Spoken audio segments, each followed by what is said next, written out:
جی سامعین،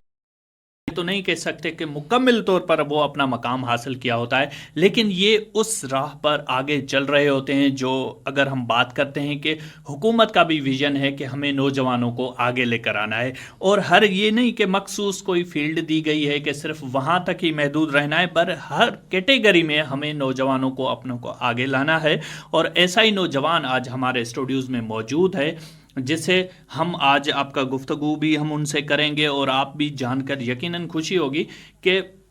ابھی یعنی کہ اگر ہم بات کریں کہ انٹرمیڈیٹ کا اسٹوڈنٹ ہے اور اتنے سے ٹائم فریم میں انہوں نے بہت سی چیزوں میں لکھنے کی میں مہارت حاصل کی ہوئی ہے، اور مقرر تو ویسے بھی ہیں، لیکن خاص طور پر جو ان کا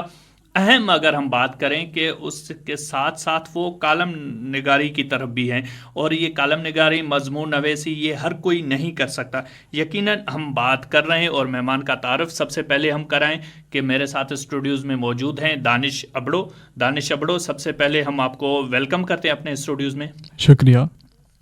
دانش، میں نے تو آپ کا یقیناً تعارف کرایا کہ آپ مقرر بھی ہیں، کہ آپ اپنے اسکولز کالج میں ڈیبیٹ میں حصہ بھی لیتے ہیں، لیکن آپ اپنے تھوڑا سا ایجوکیشن کے بارے میں بتائیے گا کہ آپ کی جو شروعاتی ایجوکیشن کہاں سے سٹارٹ اپ کی، اور اس وقت کون سی کلاس میں پڑھ رہے ہیں؟ جی، میں نے ابتدائی تعلیم اپنے مدیجی کے private school Oxford public school مدیجی سے اسٹارٹ کی، اور یہ میری خوش نصیبی تھی کیونکہ وہاں پہ اس قسم کا ماحول تھا کہ جو انسان کی پرسنل گرومنگ ہوتی ہے اس پر خاص توجہ دی جاتی تھی۔ اس کے بعد میں گورنمنٹ بوائز ہائی اسکول مدیجی میں 9th اور میٹرک کی تعلیم حاصل کی، اور ابھی میں گورنمنٹ ڈگری کالج لاڑکانہ میں انٹرمیڈیٹ کا طالب علم ہوں۔ اچھا، یعنی انٹرمیڈیٹ کا طالب علم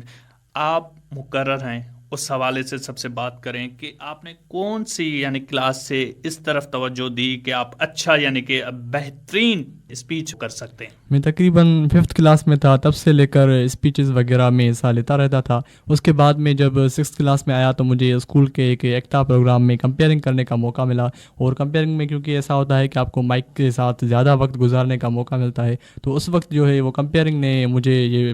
ریئلائز کروایا کہ میں ایک اچھا اسپیکر بھی بن سکتا ہوں۔ اس کے بعد اسپیچز کا یہ سلسلہ چلتا رہا، مختلف کمپٹیشنس میں حصہ لیا، ہائی اسکول میں، ڈگری کالج لاڑکانہ میں بھی۔ اچھا، یعنی کہ اس کے بعد یعنی کہ 5th کلاس سے آپ کا آغاز ہو چکا جی تھا۔ اچھا، پھر جب آپ ایک اچھے اسپیکر بنے کہ آپ اچھے اسپیک کر سکتے ہیں، اور آپ نے یقیناً کہ جب آپ 6ٹھی جماعت 5ویں سے اسٹارٹ اپ کیا، 6ٹھی سے آپ نے مکمل طور پر اس کی طرف زیادہ گئے، اور اس کے ساتھ پھر آپ کا زیادہ طور پر پھر یہ کالم نگاری اور مضمون نویسی کی طرف کیسے آئے؟ ویسے میں مضمون نگار پہلے ہوں اور اسپیکر بعد میں ہوں۔ اگر اچھا، یعنی کہ 5ویں سے پہلے یعنی مضمون نگار پہلے ہیں؟ جی،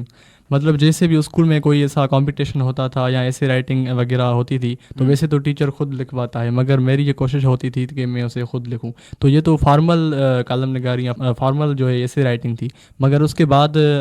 میرے نانا جو ہیں نصرت حسین ابڑو، وہ بھی بڑے رائٹر تھے اپنے وقت کے، تو ان کی مجھے انسپریشن ملی اور میں نے سوچا کہ میں بھی لکھ سکتا ہوں ان کی طرح۔ ان کی میں نے کتابیں پڑھی، اور ان کی کتاب بھی ہے ہی کالم نگاری کے آرٹ کے اوپر، تو وہاں سے مجھے بہت کچھ سیکھنے کا ملا، اور میں نے 6th کلاس سے، اور اس سے پہلے بھی لکھتا آتا تھا، مگر 6th کلاس سے ایک ایز اے پبلشڈ رائٹر جو ہے وہ۔ اچھا، یعنی کہ 6th کلاس سے آپ نے باقاعدہ کالم بھی لکھنا شروع کیے، تو ظاہر ہے کہ یہ جب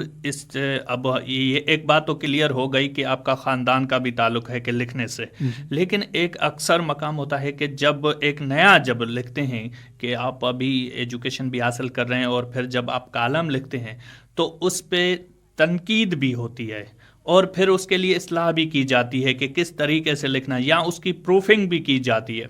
تو گھر میں یا گھر والوں میں سے آپ کو کس نے زیادہ وہ اس کی طرف توجہ دی کہ یہ جو کام کر رہے ہیں وہ اس طریقے سے بہتر ہو سکتا ہے؟ جی، میری والدہ جو ہیں، میں جب بھی کچھ لکھتا ہوں تو پہلے انہیں پڑھ کر سناتا ہوں، اور وہی اس کی پروف ریڈر ہوتی ہیں۔ اس کے بعد میں اپنے ماموں کو سناتا ہوں، جو بھی اپنے ادبی جو حلقے ہیں وہاں پہ ان کا ایک گروپ ہے، تو وہ میری اصلاح کرتے ہیں، اور تنقید بھی بہت ساری ہوتی رہتی ہے جسے ظاہر ہے کہ فیس کرنا پڑتا ہے، کیونکہ ایک اصلاحی تنقید بھی ہوتی ہے، طریقے سے آپ کو بہت کچھ سیکھنے کے لیے ملتا ہے. تو اس کنسٹرکٹیو کرٹیسزم کو میں ہمیشہ ویلکم کرتا آتا ہوں, اور آج بھی بہت سارے لوگ یہ بھی کرٹیسائز کرتے ہیں کہ آپ اپنی پڑھائی کے اوپر فوکس کریں, مگر انہیں یہ نہیں پتا کہ رائٹنگ خود ایک الگ پروفیشن ہے. ضروری نہیں کہ آپ میڈیکل میں جائیں, انجینئرنگ میں جائیں. رائٹنگ کی طرف ماس کمیونیکیشن, جرنلزم, بلاگنگ کا آج کل دور ہے, تو اس کے اوپر بھی آپ توجہ دے سکتے ہیں. اچھا, بالکل جس طریقے سے آپ نے بات کی کہ آپ کی ایجوکیشن بھی چل رہی ہے, کہ آپ انٹرمیڈیٹ کے اسٹوڈنٹ بھی ہیں اور اس وقت آپ گورنمنٹ سائنس کالج میں ایجوکیشن بھی حاصل کریں, تو یہ ایک مینیج کرنا بھی ڈفرینٹ ہوگا کہ جیسے لوگ بھی کہتے ہیں ظاہر ہے کہ آپ کی ایجوکیشن تو کہیں متاثر نہیں ہو رہی ہے اس کے لکھنے کی وجہ سے. جی, جیسے کسی شاعر کو کوئی مطلب کہا جاتا ہے کہ اسے آمد آتی ہے اس کے بعد وہ لکھتا ہے, تو میرا بھی مطلب ایسا ہی ہے. جب بھی کوئی اس قسم کا خیال آتا ہے کہ آج مجھے لکھنا چاہیے, میں اپنے آپ کو فورس نہیں کرتا, کیونکہ میں کوئی پیڈ رائٹر تو نہیں ہوں, میں ایک جو ہے شوقیہ طور پر لکھتا ہوں. تو یہ میرا ایک شوق ہے, جب بھی مجھے لکھنے کا وقت ملتا ہے, جب بھی میرا لکھنے کا موڈ ہوتا ہے تو میں لکھتا ہوں. اچھا, یعنی کہ پہلا مضمون آپ نے کس موضوع پہ لکھا؟ پہلے ویسے تو میں اکثر لکھتا رہتا تھا, مگر جو پہلا پبلش کروایا تھا وہ اس وقت ہمارے ہاں مذہبی حوالے سے کچھ فساد ہوئے تھے مدھیجی شہر میں, تو مجھے اپنے ماموں نے کہا کہ آپ اس کے اوپر کچھ لکھیں. اس وقت اس کے جو کرنٹ افیئرس وغیرہ تھے اس کے بارے میں تو مجھے اتنا نہیں پتا تھا, مگر مجھے جنرل یہ پتا تھا کہ مذہب پرستی میں ہمیں جو ہے زیادہ ایکسٹینسو نہیں ہونا چاہیے, اس کے ذریعے سے ہم نے ایک دوسرے سے لڑنا نہیں ہے, امن پرستی کا پیغام دینا ہے. تو اس کے اوپر میں نے مذہب پرستی پر ایک دوسرے کو برداشت کرنے کے لیے. جی صحیح. اچھا, اس کے بعد ظاہر ہے کہ یہ جب آپ کا مضمون آیا تو مختلف اخبارات میں پرنٹ ہوا ہوگا, اور اس کے بعد آپ کو جب اس کے اوپر حوالے سے حوصلہ افزائی بھی ہوئی ہوگی, اور کہیں سے ہو سکتا ہے تنقید بھی ہوئی ہو کہ اگر اس کو مزید بہتر کر سکتے تھے. جی, اس وقت حوصلہ افزائی بہت زیادہ ہوئی تھی, کیونکہ میں 6 کلاس میں تھا, تو اس حوالے سے مطلب ایج کے حوالے سے لوگ مطلب حیران ہوتے تھے کہ اس جماعت میں ہے, اس کے باوجود بھی یہ ایک پبلشڈ رائٹر ہے. تو یہ میرے لیے حوصلہ افزائی تھی, تنقید وغیرہ اس وقت نہیں ہوئی تھی. یعنی اس وقت تنقید کم ہوئی تھی. جی. اچھا, اس کے علاوہ اور آپ کیا اگر یعنی کہ جسے اگر ہم بات کر رہے تھے کہ آپ نے جو اسپیچز میں ظاہر ہے کہ حصہ لیا, اس کے ساتھ ساتھ آپ کالم مختلف اخباروں میں بھی لی, یعنی کہ آپ کی پبلش ہوئی, اور آپ نے کوئی اب تک کوئی اپنی بک دی ہے پبلش؟ اس کے حوالے سے میرا پلان ہے جو میں شیئر کرنا چاہوں گا اس پلیٹ فارم کے توسط سے. وہ میں ایک بک لکھنا چاہتا ہوں جو بچوں کے لیے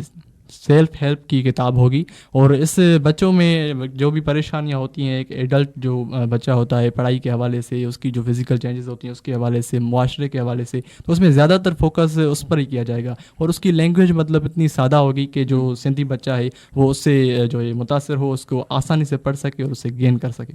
اچھا, یعنی کہ اس حوالے سے آپ زیادہ تر پر چاہ رہے ہیں کہ لکھنا. جی. اچھا, مستقبل میں آپ کیا سوچ رہے ہیں کہ آپ کو کس طرف جانا چاہیے؟ اپنی ایجوکیشن کو کلیئر رکھنا چاہیے, یا اس کے ساتھ ساتھ آپ اس چیز کو بھی ساتھ رکھیں گے؟ جی, یہ جو چیز ہے اس کو میں پروفیشنلی مطلب ایسا نہیں ہے کہ میں کوئی جرنلسٹ بنوں گا یا پروفیشنل, مطلب میں اس کو نہیں بننا چاہتا. یہ میرا شوق ہے اور یہ میرا ہمیشہ چلتا رہے گا. کہا جاتا ہے کہ دیر از نو اکاؤنٹنگ فار ٹیسٹ, تو اس کی کوئی بھی مطلب مول نہیں ہے, میں کرتا رہوں گا, یہ میرا شوق ہے. صحیح. اچھا, آج کیونکہ ہمارا پورا نوجوان آپ کو, پورے پاکستان میں ہمارے نوجوان آپ کو سن رہے ہیں, اور ان نوجوانوں کے لیے یقیناً یہ ایک حوصلہ افزائی ہوگی کہ ہمارا انٹرمیڈیٹ کا نوجوان جو نہ صرف یہ کہ اچھا ایک مقرر ہے بلکہ اچھا ایک لکھنے والا بھی ہے, اور ان کے لکھنے کا مقصد بھی یہی ہے کہ نہ صرف یہ کہ اپنی ایجوکیشن کو مینیج بھی کر رہے ہیں بہت اچھے انداز میں, اور بہتر طریقے سے اچھے موضوعات پر آپ اپنے کالم بھی لکھ رہے ہیں. تو یقیناً ہماری دعائیں بھی آپ کے ساتھ ہیں کہ آپ مستقبل میں بھی ترقی کریں.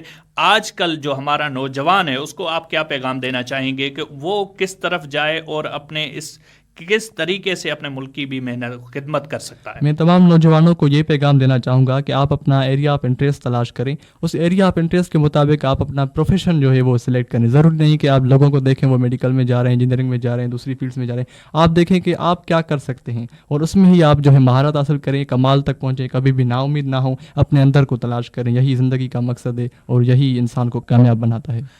دانش, آپ نے بہت اچھا میسج دیا کہ انسان کو اپنے انٹرسٹ کی طرف توجہ دینی چاہیے کہ اس کا انٹرسٹ کہاں پر ہے, نہ صرف یہ کہ دوسروں کے صرف صلاح اور مشوروں پہ عمل کرنا چاہیے. دانش ابڑو, آپ ہمارے ریڈیو پاکستان کے اسٹوڈیوز میں تشریف لائے, بہت شکریہ کہ آپ نے اپنا ٹائم نکالا. Thank you.